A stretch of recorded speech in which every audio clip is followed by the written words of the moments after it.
Ens trobem a la bonica estació d'esquí de fons Tuixén-la-Vansa. L'excursió que proposem avui és una ruta circular que puja fins al Prat Llong, al peu de la Tossa Pelada.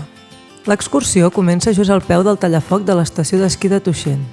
Agafem el camí de mà dreta i seguirem la pista de Sangonelles, que passa pel costat del refugi de l'Arp. El refugi ofereix serveis d'allotjament i bar, i gràcies a la seva orientació nord de la Serra del Port del Comte tenim unes vistes dels Pirineus magnífiques. Nosaltres seguim per la pista, que a l'hivern forma part del conjunt d'itineraris d'esquí nòrdic de l'estació. Una mica abans d'arribar al refugi de Sangonelles canviarem de pista. Seguirem la pista de les Foques, que puja fins al Prat Llong, però no per molta estona, ja que els més petits volen caminar pel mig dels boscos en la recerca del gall fer.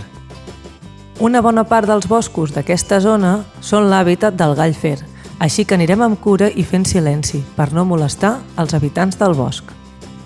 Els més petits estan encantats amb els arbres caiguts i juguen a enfilar-s'hi i a passar-hi per sobre. En poca estona sortim del bosc i arribem a l'inici del Prat Llong, on el sol, que ha estat amagat gràcies a la vegetació frondosa, ara ens saluda amb intensitat.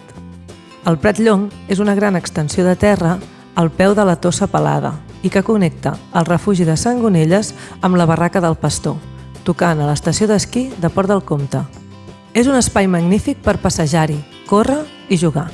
A la primavera, l'explosió de colors és espectacular. El verd intens ens acompanya durant tot el camí. Nosaltres, una mica abans d'arribar a la Barraca del Pastor, decidim començar a baixar i agafem la pista vermella Prat Llong que ens durà fins a l'inici del tallafocs i un cop aquí ja tot fa baixada. La pista que retorna a l'inici és una pista que transcorre pel mig del bosc. El cant dels ocells ens acompanya tota l'estona, fent molt agradable la passejada. L'indret és increïble, un espectacle natural de flora i fauna, on amb una mica de sort podrem trobar isards, corrents pels boscos i prats. La pista del Prat Llong passa pel costat del tallafocs. Els nens volen baixar-lo tot saltant i corrent. Mentre anem baixant, deixem enrere el Prat Llong i la Tossa Pelada. Anem fent aturades per gaudir de les magnífiques vistes del Pedraforca, així com la Serra del Port del Comte. Un indret que de ben segur hi tornarem. La tranquil·litat i bellesa natural ens atrapen. Des de Tuixén-la-Vansa ens acomiadem. Esperem que us hagi agradat. Teniu tota la informació del track a la descripció. Fins a la propera sortida!